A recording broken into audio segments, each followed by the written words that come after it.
Single हो? इस question का सिर्फ एक मतलब होता है सोसाइटी में कि भाई प्रॉब्लम क्या है? जैसे सिंगल होना कोई बीमारी हो और रिलेशनशिप उसकी दवा।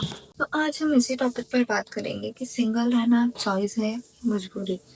सो hi guys, this is me Kavita. Welcome to my channel and thank you for watching मी।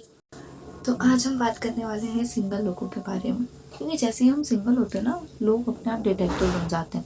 कोई बोलेगा इससे तो कोई मिल ही नहीं रहा होगा, कोई बोलेगा स्टैंडर्ड्स कुछ ज़्यादा ही हाई होंगे, तो कोई बोलेगा पक्का पास्ट में कुछ ना कुछ हुआ ही होगा।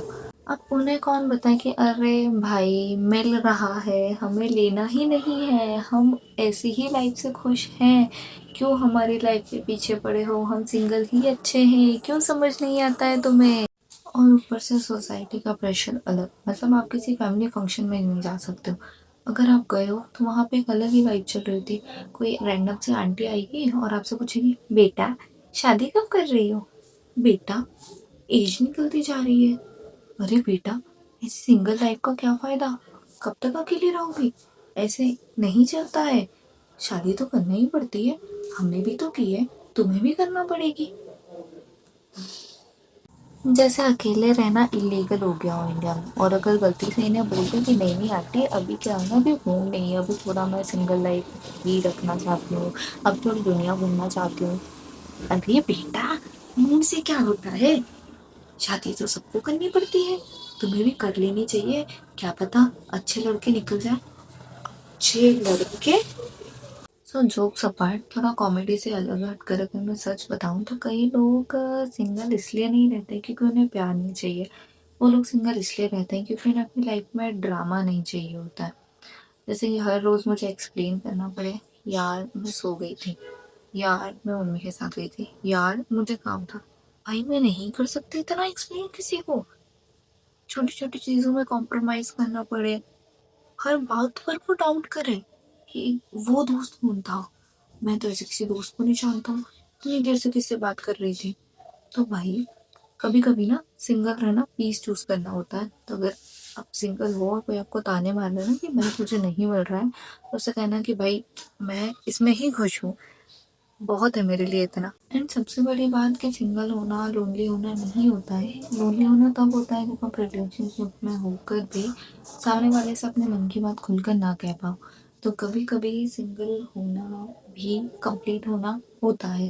और सिंगल होने का मतलब ये भी होता है कि अब आप बेयर मिनिमम पे खुश नहीं होते, अब आपको सिर्फ गुड मॉर्निंग नहीं, रिस्पेक्ट चाहिए, क्योंकि मोस्ट इम्पोर्टेंट अटेंशन नहीं इंटेंशन चाहिए।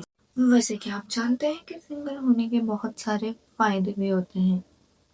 मुझे किसी को अपने टेक्स्ट एक्सप्लेन नहीं करने पड़ते हैं यार कि ये वाला रूड नहीं था, मुझे बड़े बड़े पैराग्राफ्स नहीं लिखने पड़ते हैं। मुझे रात को सो जाने के लिए और दिन में जल्दी सो जाने के लिए किसी को सॉरी नहीं बोलना पड़ता है। और सबसे बड़ी बात कि जब मन करे जो मन करे नेटफ्लिक्स पर जाओ और देखो, सबसे बड़ी खुशी। हाँ हाँ। सो ये भी फ्रीडम ही होता है, बस थोड़ा अलग टाइप का। इसका मतलब होता है कि आप अपने आप से प्यार कर रहे हो, आप अपने आप को टाइम दे रहे हो, अब सेल्फ लव करना सीख रहे हो। और भाई आज के ज़माने में लोग सेल्फ लव करना ही भूल गए हैं। तो अगर आप सिंगल हो और आप खुद के लिए टाइम निकाल पा रहे हो, आप खुद पर ध्यान दे पा रहे हो, तो इससे बढ़िया तो कुछ हो ही नहीं सकता है। So I have a very strong message for you कि सिंगल रहना फेलियर नहीं होता है। सिंगल रहना ना ठीक है, अगर आप सिंगल हो, मुझे पता है रिलेशनशिप में रहने वाले लोगों को देखकर थोड़ा बुरा तो लगता है, लेकिन मुझे जो लगता है वो ये है कि जब तक आपको कोई सही इंसान नहीं मिल जाता, तब तक खुद के साथ रहना ही सबसे सेफ ऑप्शन होता है। और खुश हो तो प्लीज इस चीज का गिल्ट मत फील करो। मुझे पता है थोड़ा कभी कभी लगता है यार कि हम सेल्फिश तो नहीं हो रहे, ऐसा तो नहीं हो रहा है कि हम रूड हो गए या फिर हम बिल्कुल सोशली इनएक्टिव हो गए, तो ऐसा बिल्कुल नहीं है। और अगर आप सिंगल हो तो कमेंट्स में लिखो हक से सिंगल। मिलते हैं नेक्स्ट वीडियो में।